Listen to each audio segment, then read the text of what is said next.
There is a version of happiness that almost everyone is chasing. And there is a version of happiness that almost nobody is living. And the distance between those two things is, I think, one of the quietest sources of suffering in modern life. Not dramatic suffering, just the low, persistent feeling that something is missing. It looks fine from the outside.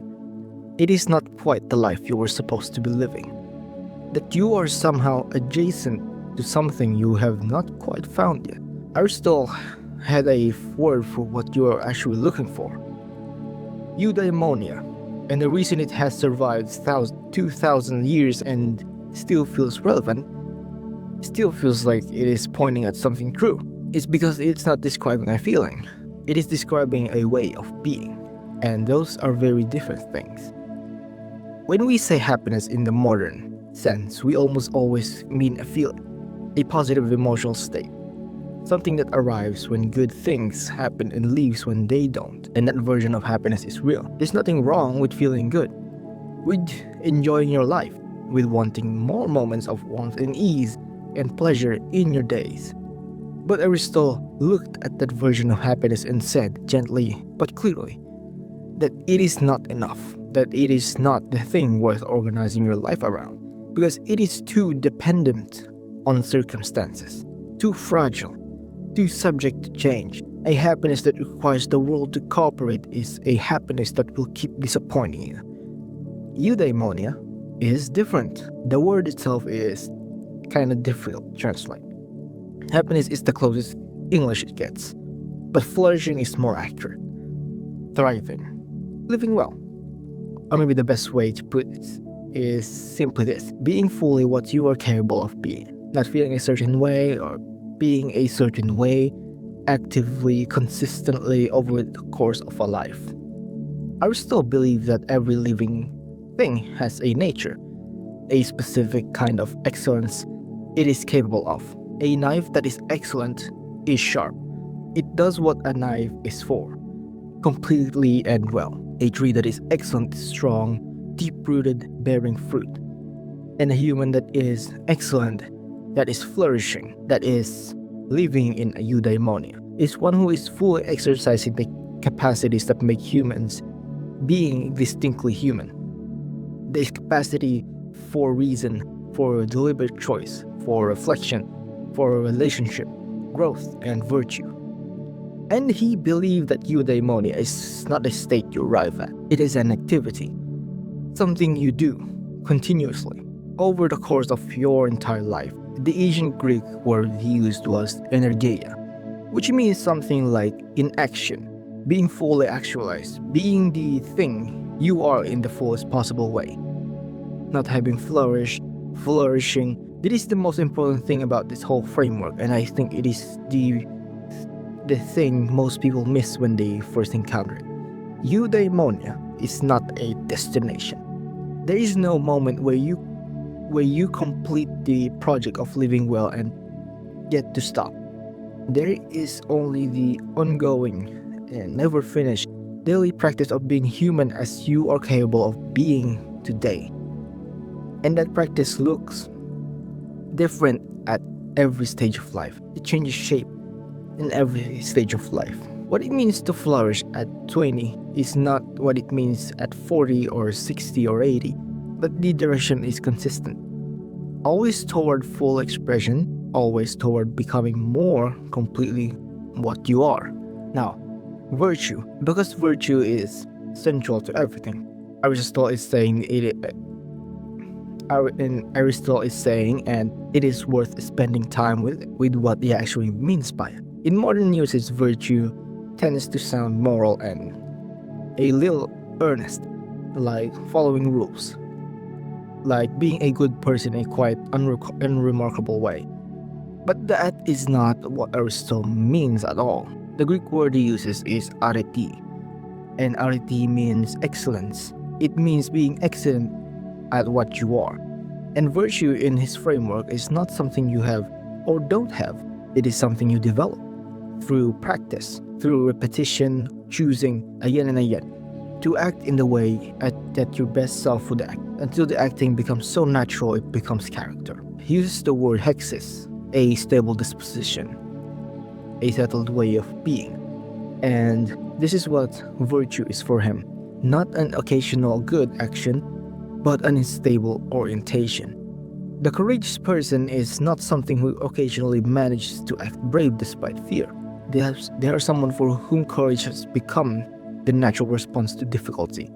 Not because they feel no fear, they do feel it, but because they have developed, through practice, settled disposition to act well despite it. And this matters because it means that who you are is not fixed. You are not simply the person you were born as or the person your circumstance made you. You are, to a meaningful degree, the person you have been practicing being. Every choice you make, every way you respond to difficulty or ease or temptations or opportunity is both an expression of who you currently are and a small act of formation of who you are becoming. You are always in some small way practicing something.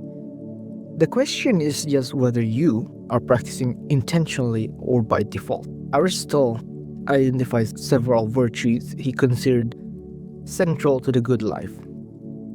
Courage is not the absence of fear, but the ability to act well despite it.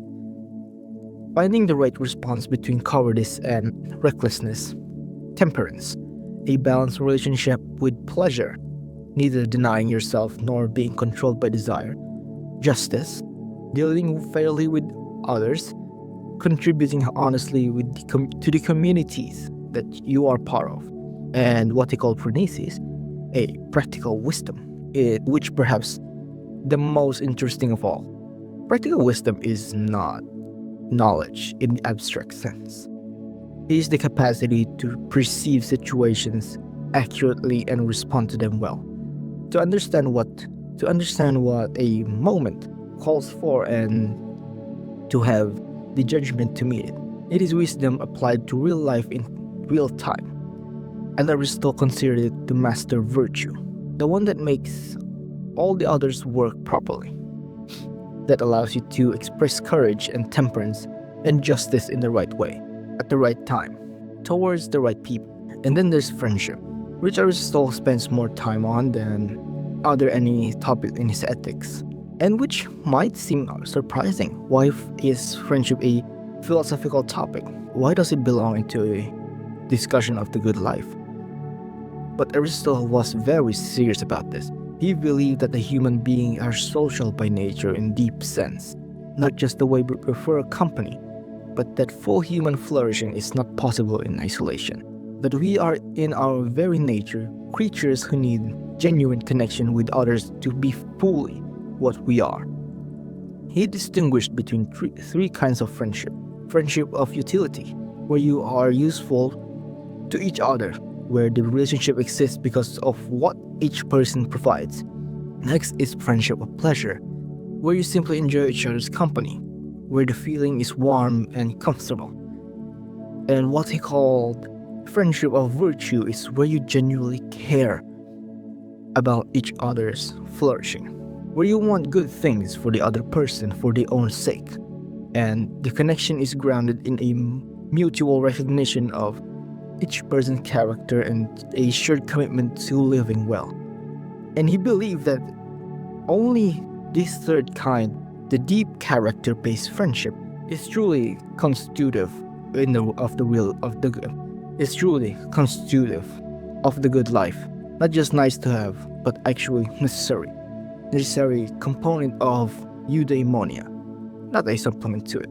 And I think about that a lot in the context of how we relate to each other now. The shallowness that has become normalized, the way so many relationships exist at the level of utility or pleasure, without ever blooming to something deeper. The way we have accepted a version of human connection that Aristotle would have recognized as real but insufficient. Not because we are bad at relationship, but because we have stopped asking enough of them. We have stopped expecting friendship to be the kind of thing that actually forms us. There's something he says has stayed with me. He says that A friendship is another self, not not a mirror, not a reflection of your preferences, but another self. Someone who is genuinely other, genuinely separate, whose flourishing you care about as you care about your own. And that kind of relationship is rare. It takes time and attention and honesty and the willingness to be known, which is always a little frightening, but Aristotle believed it was one of the great goods of human life. It's one of the things that make flourishing possible. Now, I want to talk about what I think is the most challenging part of eudaimonia concept for modern life. And it is this. Aristotle is not promising you that flourishing feels good all the time. He is not telling you that if you live well, you will feel happy in the way we usually use that word. He is telling you something different and something harder. He is not telling you that the good life involves difficulty, that requires the things of you that are not always pleasant. That the development of virtue, which is the core of eudaimonia, happens precisely through the things that are hard, through moments that test you, through the times when you have to choose what is right over what is comfortable, what is excellent over what is easy. And this is where I think that his framework most directly confronts the dominant assumptions of modern life.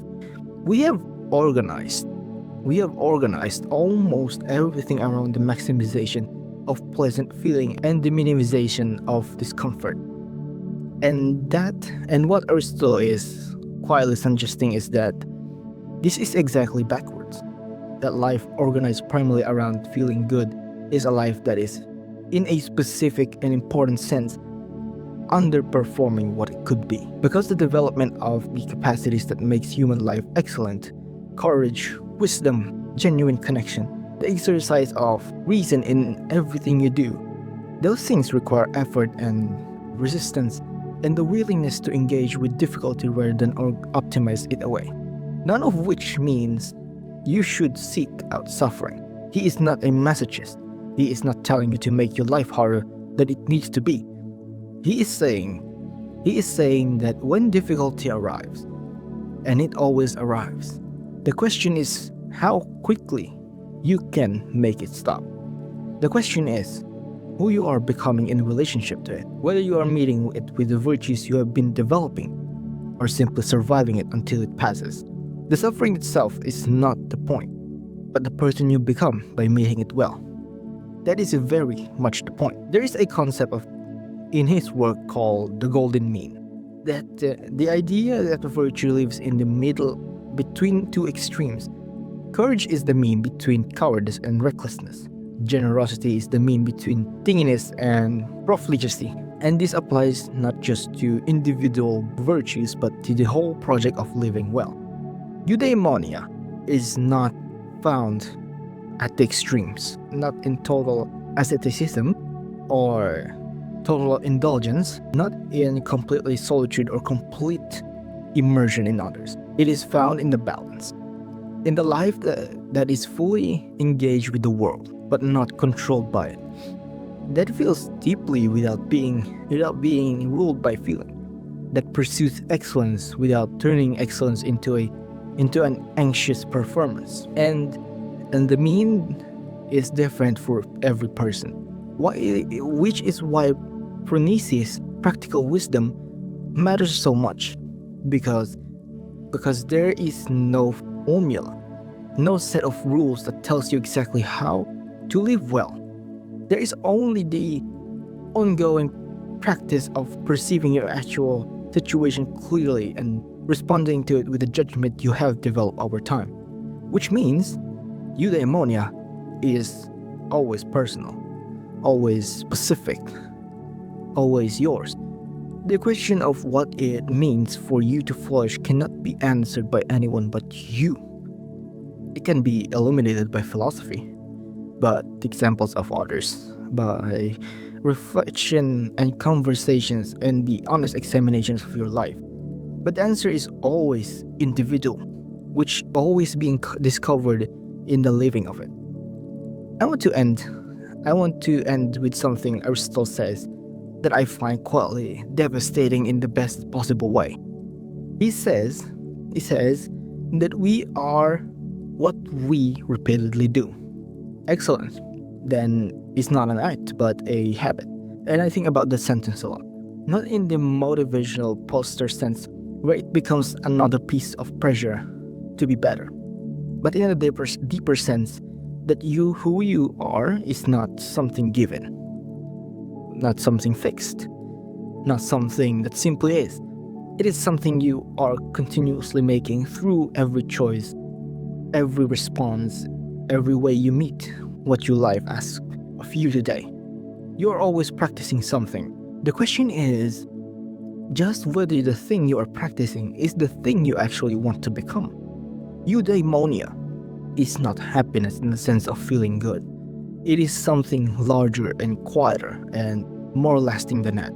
It is the life that is fully lived, the self that is fully expressed, the ongoing, imperfect, never finished project of becoming what you are capable of being.